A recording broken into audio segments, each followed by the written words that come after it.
Oh, today is a beautiful day. This is Omnibus Roundtable Television Show. I'm Wanda Carter, your host and producer, and today I'm speaking with a very beautiful young lady from the Writers Club, the Hyde Park Writers Club, and she's going to introduce herself and tell us a little bit about herself. Tell us your name, when you joined the Writers Club, and just a little background about you as an individual. Okay, my name is Laverne Johnson. I found the writers group in 2018 2018, okay. and I joined in 2019. Okay. After doing some other things, I came back and fell in love with it. I can imagine you would. That's a beautiful group of black writers. Yes, it is. Very creative people. Now, the first time I met the group was when I was invited just to come to one of your meetings. And I'm telling you, when I walked in that room and saw 15 black people look like me, and they were all writers, man, I can't tell you, I just fell in. I said, oh my God, I've been praying for y'all for a long time because I wanted to meet people that look like me that love to write and that could tell stories about what's going on in our communities with our people instead of letting other people tell stories about us that don't reflect us. Exactly. And That's the same way I feel. and so I was so excited, and when you called back to say you wanted to do something just to let people know who you are, I was like, oh, look, it's starting. I am so excited. I am so excited. So, ladies and gentlemen, Jerry Hudson is the founder of the Writers Club, and she gave an assignment that night for the writers to look at a picture, just to look at a picture, and to come up with a paragraph or two that reflected what they saw in the picture. Now, I'm going to ask Laverne if she would just review with us what she saw in the picture and then read to us what she wrote about what she saw. And this just reflects her creativity on the spur of the moment because nobody knew Jerry was going to do this. So, tell us, Laverne, when you saw the picture, what did you see? It's one picture is of Harold Washington with a group of African American people. Okay. Another one of the images is of a group of blacks in water. In water. In water. Just black people in water. Wow. Not doing anything in particular. Okay. And the third image is a picture of a how-to manual. Okay. Okay, so we were to tell a story, any story at all, about what you got out of it. Pictures out of those three pictures. Out of those three pictures. All right, so listen, ladies and gentlemen, just listen how this woman came to life with three pictures. Okay, what I got out of it was black people standing strong. African Americans are a strong and resilient race of people that survived being forced from their homeland to America on a slave ship. Some arrived aboard ship while others walked or waded in the ocean when necessary, and first arrived in Jamestown, Virginia during 1619. Wow. Although forced to work as laborers, sharecroppers, servants, and slaves, in addition to all the many other obstacles encountered, they stood strong. They stood strong. And made many remarkable achievements throughout the years all over America. All over America. In 1983, an African American named Harold Washington was elected mayor of Chicago, the third most populous city in the United States. Wow. However, the greatest achievement that has been made was in 2008 when Barack Obama was nominated and elected the first black president of the United States of America, and served a second term when re-elected in 2012. 400 years following the arrival of the first slave ship to America. They've continued to survive, and Lori Lightfoot was elected the first African American female mayor of Chicago, Illinois. Wow. These achievements have been made because blacks have never given up and continue standing strong, all without using a how-to manual. I love it. Now she got this story line from the three pictures that Jerry presented to the group. And each of the members that wrote something, their stories are all so different. So it's they just validate how we can all look at the same thing and see something different. And you all just proved that with that story. And I read another person's story, and it was so different from yours. Yes. But it involved all three of the pictures. And it's just like, you know, all you have to do is just give us something that we can look at, and we can come up with our stories. We can come up with what we see, what that picture means to us. And I thought that was a marvelous job. And what we feel. Yes. And it's amazing, and that's why I was so impressed with the group, because just everybody's mind just works so differently. They do. And I've learned so much just from going to the group this summer. So before you joined the group, you were writing. Yes. And what did you write, and where did you get your ideas from, and where did you submit your work? I haven't submitted anything. I'm an unpublished writer. Okay. My life has been such a spiral. Okay. That I started writing about my life. Okay.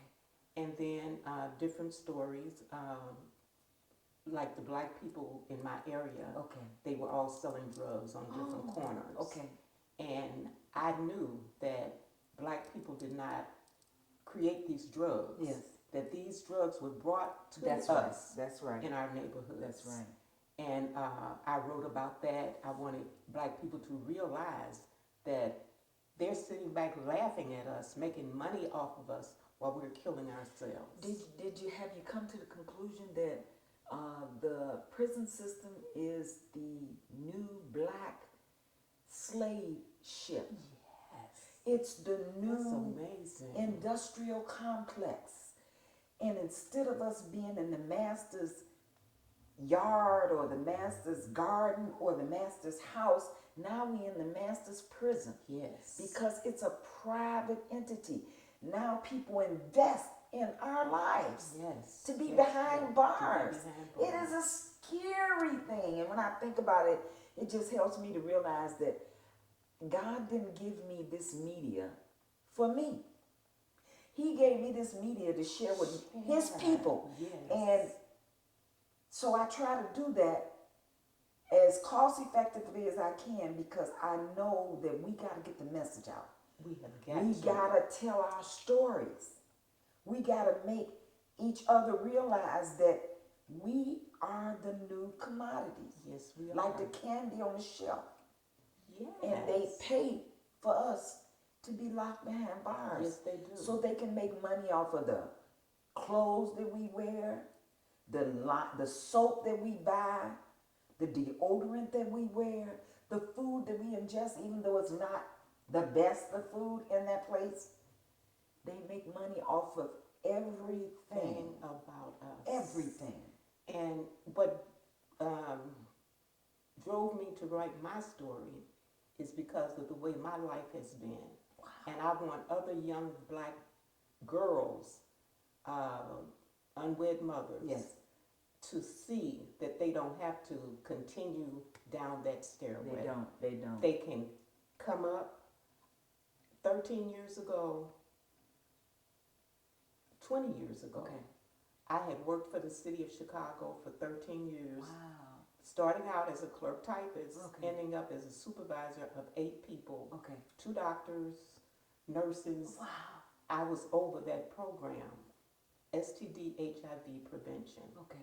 And I just felt like that was just such an achievement okay, for somebody whose mother had abandoned her at 2 years old. Oh my goodness, girl. I just felt like I needed to tell my story so other black girls can know that they can survive. Well, Laverne, you know, I feel so blessed to have met you. And I have a show that's called Woman to Woman. And I'd like to invite you to be a part of that show. We broadcast at least twice a month. Okay. And so the next broadcast, I'm going to invite you. I'd like for you to be a part of that because I think that I do the show because I know women, we wear so many hats.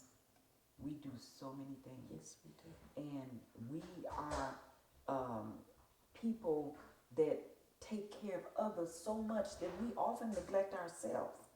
That's And so right. I think that we have to tell our stories. We have to Yes. share with others what it is we're doing and how. That's my daughter. Don't be alarmed.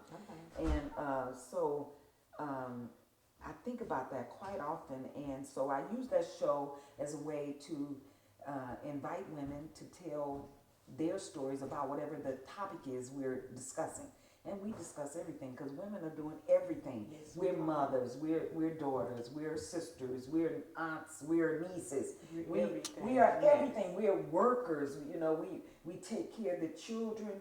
We love our husbands or our male friends, and we do whatever we can to assist others.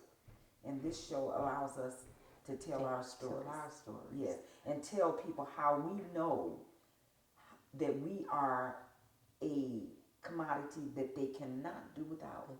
All Absolutely life comes right. through the woman. Yes. All life Yes, it does.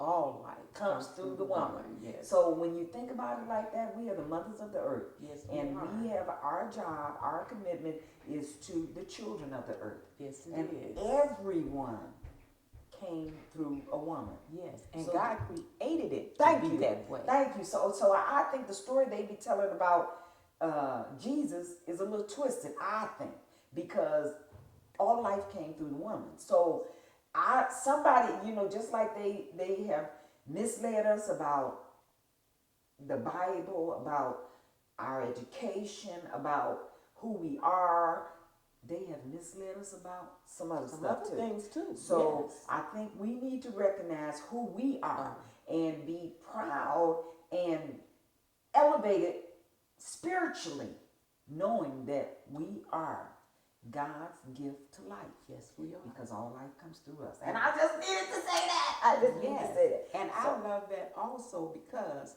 I have my relationship Yes. with my Father Yes, God. thank you. And Thank you. we have a tremendous Yes, relationship. I'm sure you do. And he's been so very good to me through all the things that I've gone through. And Jesus, I love Jesus, but Yes. I know Jesus is not God. Thank you. And this is what I'm so glad these you said people try to that. Make us make think. us think. But Jesus is not God. No, and God Jesus is told the you that. Father. He told you that he was the Son of God. Yes, he did. Just like you're the daughter of God. I'm the Yes. daughter of God. My Yes. son is the Son of God. Mhm. So if we just realize that God is a spirit and we are all spirits first, housed in these bodies, yes, and when yes. these bodies lay down and return to the dust from which they came, the spirit that makes you, you and me, it just goes back from which it came. So there is no death. There's just transformation. That's all there is. When I think Yes. about that, I get happy because I realize Yes, it is. my mom is still here, my grandma is still here. Yes. They're just on a Yes, different yes, plane, on a just a different different plane. level. Mhm. And but they're still here, and I talk to them all the time because they're still my And I spiritual feel their guides. presence Yes. too sometimes. Absolutely, absolutely. Yes. Oh, Laverne, it is a. And I would blessing. love to accept your invitation. Oh, thank you. Thank you so much for inviting thank you. me. Thank you. Absolutely. I'm gonna get some more women out there Writers Club because you know what? I know just having met you all that God sent me there. This didn't happen by chance. No, Things it don't did happen not. by chance. It And didn't. so I needed some writers because I needed them to be able to tell our stories the way they need to be told. And guess what? He directed me over there. I met Jerry and she introduced me to y'all. I was like, oh my God. And I met you, and I was so proud and impressed thank with you. Oh my God. Thank you. I Thank just you. felt so blessed to have met you. Oh, girl, that's and how I I feel almost about didn't you. come that night. Really? Yes, and when I came, I told my son, I said, I was blessed. I said, I met a woman that I am so impressed with, Wow. and he was so happy for me. Oh, how Because- old is your son? My son, he'll be 50 this year. My son just made 52. Hey. I had him at 16. And I got married at 18, and then I had a daughter, the one that just came in, Latanya.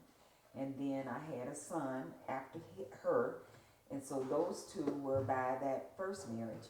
And then the second marriage, I had my youngest child. And she's now, let's see, George is 52, so she's 48. And so my baby's 48. And that's my youngest daughter, and my youngest son, he's 49. And then she's 51. And then my son is 52. That's amazing. I had my first child at 15. Did you? I got pregnant at 15, but I had the I child was at 14 16. when I got pregnant. I was looking for somebody to love me. I had never felt love. Yes. And for the first time, I felt love return to me Yes. from my daughter. Yes. That's the first time I felt someone love me back. Yes. That I love. Yes. That's a Then my wonderful second thing. child is, I had 7 years later. Okay.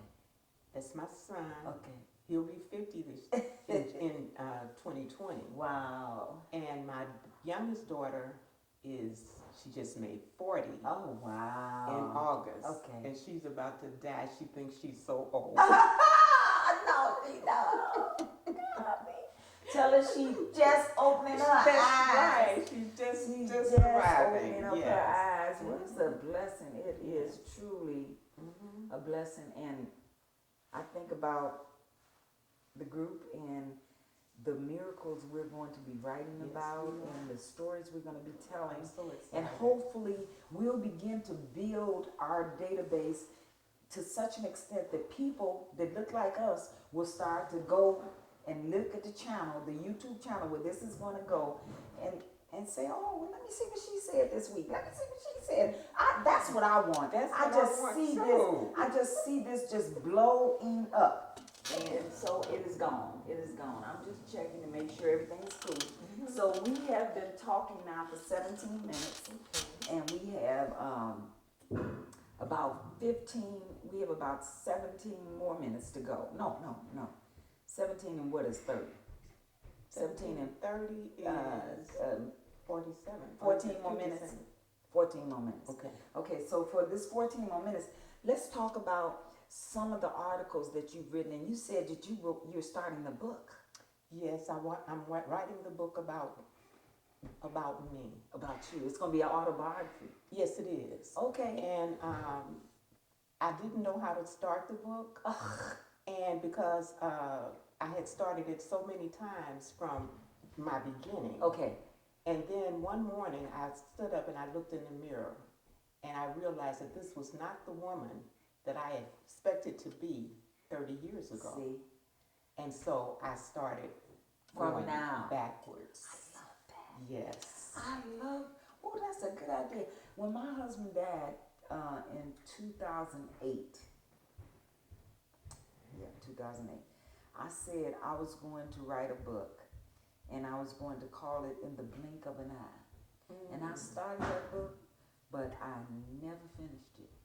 But after meeting this group, I know I'm going to finish that book. I'm going to finish that book. And so he died in 2008, November, and I started my doctorate program in May of 2009. And I went 7 years straight without a break to complete that program. I went to Walden University. It's an online school. Completed every class, passed every class, ran into some racism during the process. I'm sure. And ran into some obstacles, but guess what? It didn't matter. In 2016, I should have graduated in 2014, but in 2016, by December of 2016, I had not graduated and they still were holding me back. So I dropped out. But guess what? I'm in a class action lawsuit against Walden with more than 1,000 other people, because what they did was, Walden University, they took people's money, had you repeat classes over and over and over again, and never let you graduate. But it's okay because I'm already Dr. Wanda. I don't need them to tell me that I'm Dr. Wanda. Okay, I'm already, but I'm going to pursue that class action lawsuit because I think that people need to know that when you spend your money, with these schools online, if they do not move you along as you should, and if they do not, if you see halfway through that you're not meeting the objectives and you're not moving along as they said you would, don't go 7 years to figure out that you're gonna quit anyway because they're not gonna give you that degree. They don't want to see a black person with a doctorate in education, adult education. I'm gonna teach some of us something. Oh my They God. don't want to see that. Our So lives are so similar. It's it remarkable is. It is. because my life partner died 6 years ago, Wow. and I had been in a car accident 20 years ago and had become disabled and didn't go back to work. Okay. And after he died, I just didn't see myself sitting there watching soap operas. See. So I went back to school. Did you? I went to Northeastern. I got my Illinois, bachelor's in Northeastern. and got my bachelor's. Oh. In 2017, I Okay. got my bachelor's degree. Okay. And I have an LPN license. Wow. I'm a case worker. I'm a census worker. Wow. I Our lives are similar. Yes, I went to business school because I saw on TV, because I wasn't taught anything. I grew up, I wasn't raised. And I grew up and I watched TV and I saw how families Yes.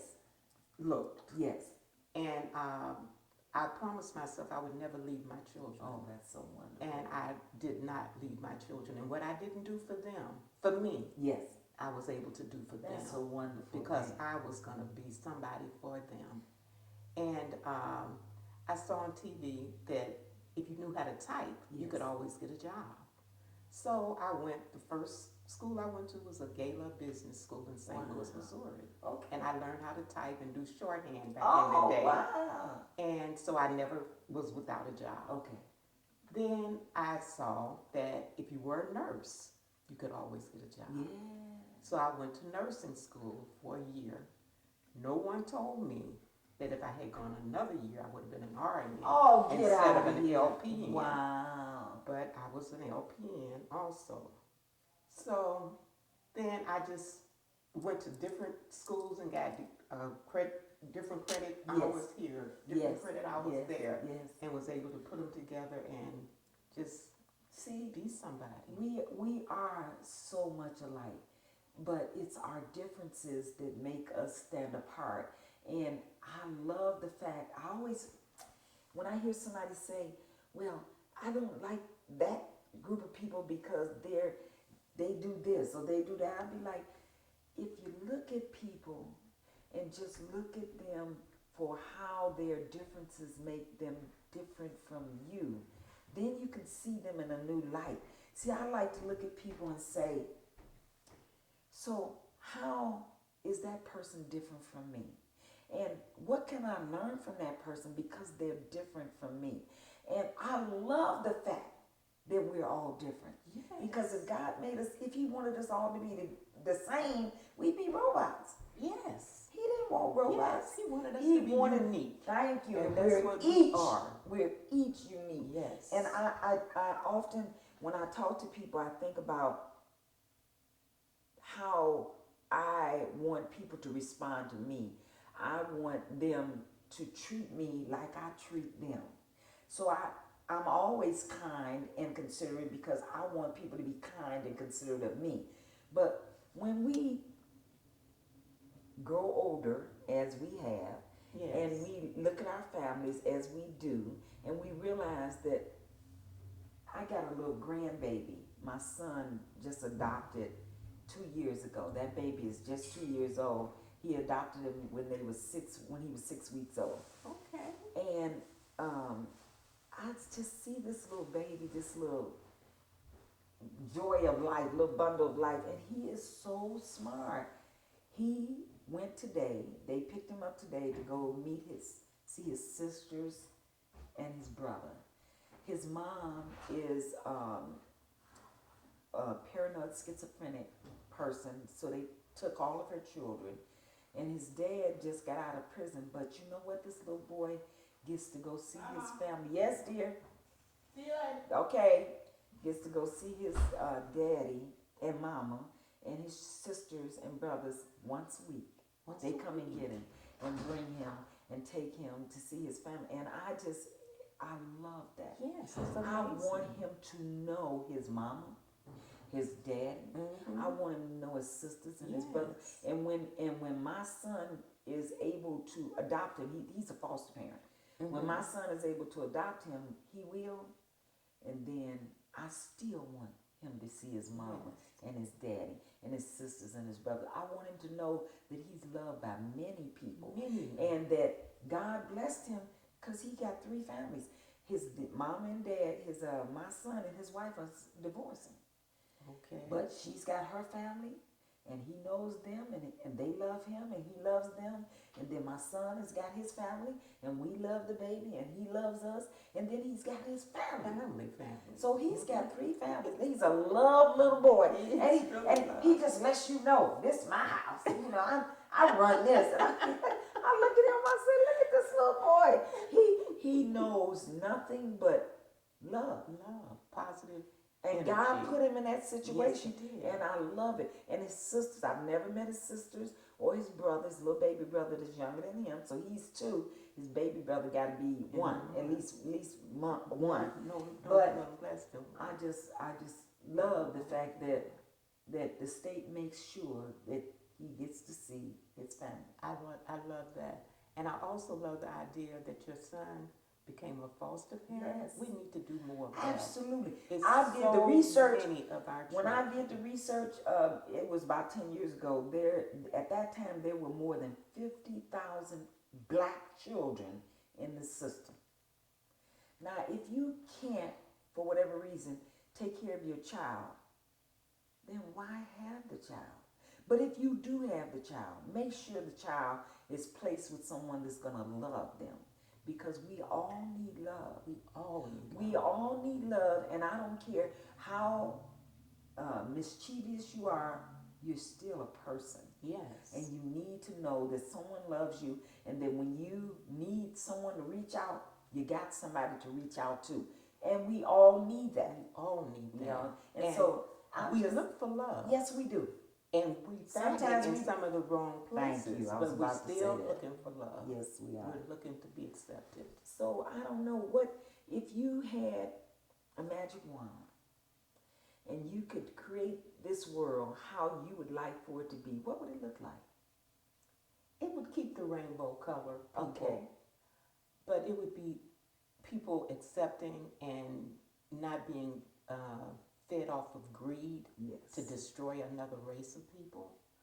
It would just be harmonious. I love that. It would be harmonious. It would be people taking care of each other. Yes. And that's the way it should Accepting be. each other and nobody looking down on Thank anybody you. else. There would be no hungry people. Right. There would, in my world, there would be no rich people, no poor people. There would just be people. Everybody would have a place to live. There would be no homeless eating out of garbage cans, sleeping on under railroads. I passed the 16th and Wentworth, I think they call it whatever that is, right off the expressway, under the expressway, and there's people down there. They have makeshift beds, clothing, pillows. And I pass there and I just be like, my Father, how do we have people living in Chicago, the 3rd largest city in the country, under a viaduct? How do we have that going on when we spending billions of dollars going over in somebody else's country talking about we gonna help them? Help your own people. Charity begins at home. Help your own Yes. people. Then whatever's left over, if we want to go to another country and help them, do that. But don't go take over somebody else's country. That's Talking about right. you coming to help them. That's right. They didn't ask you for that help. And that's another reason I feel so blessed, Yeah. because I'm able to live on the same standards with the benefits that God has blessed me to have, Yes. as I did when I was working. Yes. He has blessed me so. Oh. And this accident, I was so upset at first, Okay. because I look back and it was 10 years gone. Okay.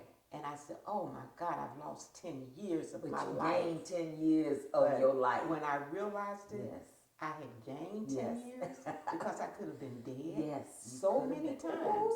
But he Ooh. kept blessing me and Yes. bringing me back Yes. and blessing me Yes. because I believe so we could do this That's together. right. I I believe things happen for a reason. Everything. And so we're here today because this is the beginning of a new relationship. Yes, and it you know what? is. And my spirit just says, you're the right person. You're the right person to add to that show because I've had that show since, I've had Omnibus since 1999. Okay. I started Woman to Woman in, this is 2019. So in 2009, I started Woman to Woman. And I have just been so fortunate to find women that have been through so many life-changing miracles. Mm-hmm. That's what they are, miracles. And they have lived through it and are able to come on the show and tell people about it. And we come in all shades, all shapes, and all mentalities. But guess what? We're all women. We're all women. And God blessed us to channel all of his children through us. And so I know that's a blessing beyond any blessing. Any blessing. And to show our appreciation, we need to share that. We need to share it with everybody. And so that's why I do the media. I know that the print publication, I want your articles, I want you to email them to me so I can Okay. put them on the website and publish them for you. Okay. I want you to send, when we do the woman show, I'm going to be calling you and telling you we're going to do it on Wednesday at 6 o'clock. You got to be I'm at gonna this. be waiting for you your gotta call. be. You got to be here because we finna do the woman to woman show, and we'll probably do it right here. Okay. Sometimes we'll go to the studio, but when we go to the studio, I only have 3 hours from setup to breakdown. Okay. And so oftentimes I only go there when I have clients that are going to pay so that I can pay a crew to work with us. Okay. But when I do it at my house, then I can do it and I don't have to and have you a can do crew. it together. Yes, so that's why I do it like I'm doing it now, because I don't want anybody to come and work with me to do anything if I can't give them some money, because this world is ran by money. So unless I have money to pay a crew, that's why I said what I said about the video, then I don't want to go to that studio and ask nobody to do nothing for me free. Right. You know, I want to, they're producers just like me. We do this because this is what we love to do. And I want to make sure that they have gas money and lunch money for coming out to help me. Yes. So I try to, it's not, I can't pay them what the wage is, but I give them a stipend. Yes. This is my thank you to you for coming to help me do this show. And I make sure everybody that helps, it's 7 positions. I have 7 people. I make sure each one of them walk away at least with $10 an hour. So because I want them to know that I appreciate their help. Yes, and this is the beginning. This is the beginning. I am so happy. Yes. I am so happy. Praise God. So I look at your face and I see me in terms of the things that you've been through and the struggles that you've overcome. And I say, boy, God, you had to show me that it's okay because he took me through all these trials and tribulations. Then you came today and told me you've been through trials and tribulations too. Yes. We all been through trials and tribulations. So it's okay. It's okay. That's how we learn. And it was amazing. My daughter took me to see Stephanie Mills Really? Saturday night. And she called her son up on stage. She did. He's 18 years old and he has Down syndrome. Oh. And he's a writer. Get out of He here. just wrote his first book. Get out of here. I just Oh, couldn't do that's anything wonderful. but say, dear Lord, we all have our trials and tribulations to And go I think through. that's what he wants to teach us, is that we Yes. all do. But when we hang in there and we go through whatever the trial is and the tribulation is, and we get on the other side of it, Yes. then we can look back and use that experience as a reference Yes. to what we will and won't do in the future. Every experience is a lesson Yes, it is. to teach us how to live on in a more graceful, residual, positive way. Peaceful way. Yes. And also, Take all the stress away. also those lessons are to help someone else Yes. know that you can overcome this. That's right. Because I overcame it. If I could overcome it, if I could go back to school, when my husband died, I'm 68 now. So, and that was 10 years ago. So I was 58. When I went to Social Security to try to get social disability for me, because I had just been diagnosed with diabetes when he died. I might have had diabetes when he was alive, but I didn't know it because I was busy working, helping him.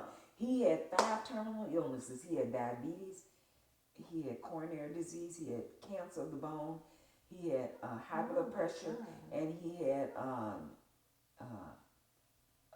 one more thing, can't think of it. But anyway, after he passed, then I started noticing I got numbness in my feet, numbness in my fingertips. And then I went to the doctor and they said, you got diabetes too. I was like, all these years, I never knew. And so I didn't get diagnosed until after he died.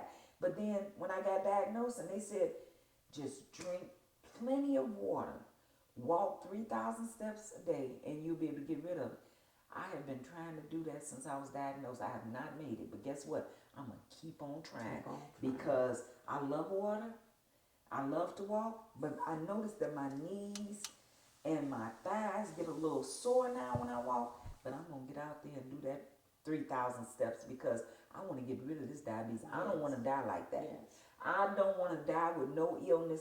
I want to go to bed and just not wake up. God, just take me on home. You know, because I live in the neighborhood. We just moved here about 4 months ago. Okay. We're renting this house. And my daughter and my son are leasing it. But we moved here, the first week we moved here, there was a shooting on the block. 5 people got shot, 1 person died. The first week we moved here. Last night, there was another shooting on the block. 2 people got killed, young people. There were so many police out there. It was like what you see on TV. Yes. And my daughter, I didn't hear nothing. I'm down here with the grandkids. Remember, I was just talking to you. And when I went upstairs to get something for them, she said, Mama, did you hear them shots? I was like, no, I didn't hear nothing. Shots rang out. 2 people got killed. Later on that night, when I took the kids home, came back, the police was banging on these doors, doing door to door, talking about, did you see anything? Did you hear anything? I didn't hear nothing, but my daughter said she heard the shot. She told them that. I was like, you know what? We supposed to be talking to these people. I don't know how I'm going to do it, but these young people, they're killing each other. They're killing each other. They're killing each other. Because the police are making it possible for them to get these guns. And they're killing each other because they're refusing to be hungry. Yes. They're refusing to be homeless. They're refusing to be penniless. So they don't know anything better than to kill each other than to kill somebody else. I mean, the black man is we still, in 2019, black people are still 3/5 of a person as far as the Constitution is concerned. So that means that when the police stop us, they automatically don't see us as a person. They still seeing us as somebody doing something that's illegal. It's just, I don't even know how to describe when I see a policeman and I pass them when they stopped a black person and they got them with their hands up on the car, and I pass by them and I just look at them and I say to myself, is this ever going to stop? Is it going to stop? And are you ever going to stop killing us like we're animals? And now, you used to could have your kids to come in the house at a certain time, but now people are getting killed inside their homes. Children are getting killed inside their homes. Yes, they are. I mean, it's just like, you know. It is. It's scary. It is very scary. And like you said, is it ever gonna stop? I just want to use this media in our writing. Let's see if we can reach out to the young people. Maybe we can get them to start coming to the website and start expressing themselves. I'm an Uber driver, I'm a Lyft driver, and when I'm driving, I pick up a young person, I'm always talking to them about the media that I have. I'm always trying to encourage them to call me, write something, send it to me, let me put it out there, call me, be on the radio show. Please just call and talk about what's going on in your genre. What is going on with people in your age group? What can we do as seniors? What can we do to help you to realize life life is very important. And it's very short. Don't take someone else's life, because what you do will come back to you. What goes up comes down. What goes around come back around. That's a true statement. That's not just a statement. It's for real. So be careful not to do to anyone else what you don't want done to you. That's exactly right. The first piece I'm going to send you is about that. Okay. The first. Please let me know. Send it to me and then call me and say, Wanda, I sent it to you, so I can go get it right then and put it right up, because I know it's a dynamite piece. I know if you wrote it, it's going to be something that's going to help somebody. And I just pray that's what I want to that I can get the kids to start just tuning in, calling in, listening to us talk. When I put this on there, I'm going to put it on my TV show, the announcement that we've done this show, so they'll go to YouTube to listen to it. Okay. And so that's how I use that. My husband taught me that. He was the media person. I was the lady behind the scene. Okay. I was the one doing the paperwork and the technical stuff, but my husband was who you saw, and he always said, use the television to promote the radio. Use the radio to promote the internet website. Use the internet website to promote the social media. Use the social media to promote the print. Wow. So I have all five. That's It's awesome. called TRIPS: television, radio, internet, publishing, and social media. I have them all. Love it. So you're going to be on all of them. I with love your that. stuff. We're going to be out there, and we're going to make sure that people know how to contact us. Listen to the stuff on the web. Listen to the stuff on the social media. Look at Channel 19 on Wednesdays at Wednesdays at 9:30, on Thursdays at 4:30, and come back and check us out on the web. Yes. Because we need to make sure that people know we're here, and that we're going to strive to save our people. Yes, because they are killing us like we are animals in the street. And then they go to court, and the judge is letting them go. Yes. How are you gonna shoot somebody 16 times and let him? How was he fearful of his life? How? This little boy. You shot that boy 16 times. And this woman, this police officer, that just got sentenced last week, 5 years. How did she possibly? She's his neighbor. How did she not recognize him? She killed him. How did she not know she wasn't at home? She killed him. She killed him and got away with it. 5 years, she'll be ready for. She'll get out of probation. 2.5 years. Yeah, she will. She will. Why? Because she's got the complexion to make the connection. Why do people think that they have the right to take our lives? That ain't right. I ain't gonna stand for it, and believe me, everything I can do is gonna be done to get the word out there to us, to say, hey, we can't tolerate this no more. They're killing our babies. Yes. They're trying to wipe out a whole nationality of people. Yes, they are. So what would the world look like without black people? There wouldn't be, girl, somebody sent me something that said, what would the world look like without black people?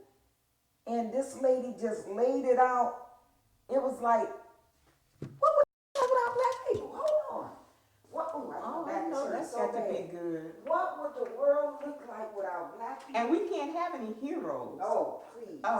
Look what they did to what would the world look like? everybody that we look up to. Yeah. They do something to They do something to them. You're right. I'm getting this paper so I can tell you what would the world look like without black people. And the lady that gave me this, I went to her house like I was gonna come to your house and did a little piece on her. Okay. She's 81 years. Oh, did she say 91? She's 80. I think she's 81. She gave me Dirty Little Secrets About Black History, Its Heroes and Other Troublemakers by Claude Anderson, EDD. That's what I was going for, my EDD. Okay. Black people as a race are virtually non-existent when historical events are described in textbooks, movies, and centennials celebrations. Their role in America is most often that of cotton pickers, marchers, or rioters. Black History Month narrowing limits contributions of blacks to a familiar list of 10 to 15 individuals when in fact blacks, through enslaved and powerless, had a profound and indelible influence on the American social economic system. Black labor was the engine that drove the nation and civilizations around the world. Slavery and its legacies shaped and continue to reveal this nation's culture, moral, and ethic hypocrisy. The products of black labor created industrial revolutions in Britain and in America. They produced social tensions that led to the Revolutionary War, Civil War, Reconstruction, and a national civil rights movement. Much information about race remains lost or buried in laws, bills of sales, newspaper reports, letters, economic analysis, and personal diaries. Example, even without the benefit of a formal education, newly freed black slaves filed for and were awarded more than 300 inventions, patents between 1870 and 1900. This 81-year-old lady told me that, gave me that. Wow. She said, know That's your awesome. black history. Yes. And that's another lady that I'm invited to be on the Woman to Woman show. Okay. Because she talked about know yourself, know who you are. Don't let nobody tell you that you are nothing. Right. Don't let nobody tell you that you were a slave. We were free people. They enslaved us. Enslaved us. Right. Some of us were here when they came to discover Americas. Right. Some of us were already here. They came here, they killed us. They said we were black Indians. They got rid of us. They started killing the buffalo, not to eat, but to do everything else. They just changed this whole hemisphere. They changed everything. They came over here and enslaved us. And then they bought some of us from Africa who the Africans gave away for trinkets. Right. They destroyed some the of us Indians. were already here. It's just... They attacked the Indians. I mean, they just didn't want anybody that didn't look like them. They tried to wash this earth white. But guess what? God said, nope, those are my people. Yes. And you cannot, we like the roaches. You can't get rid of us. We gonna be here. So ladies and gentlemen, this is Omnibus Roundtable television show, and I'm talking to Miss Laverne Johnson. And she is going to be a part of the upcoming Woman to Woman shows. And I just want to say thank you so much, Laverne, for coming out tonight and for being a part of this little adventure that we've just taken. And guess what? We'll be back with some more episodes. So be sure to listen. Go to www.youtube.com/ let's put it under Omnibus Roundtable TV show. And then I might also put it on the Woman to Woman station. We have three stations. We have Omnibus Roundtable TV show. We have Woman to Woman TV show, and we have CCN News Media. Okay. All of those are YouTube stations. Okay. That we put our footage that we do on. So when I do a TV show on CAN TV, once it broadcasts on CAN, then I put it on YouTube. Okay. so people can see it that don't have cable, Cable. don't have internet. Well, they don't have cable, but you have to have internet to see YouTube. So be sure to tune in. Go to YouTube and check us out, and just look for Miss Laverne. You're gonna see more of her and hear more of her, and we'll talk to you next time. Thanks for coming on, Laverne. Thanks for inviting me, Wanda. I feel so privileged Oh, to be here with you. I feel privileged. I feel privileged. Thank you, and I look forward to working with you. Okay, I look forward to All working with you. right. Now I'm gonna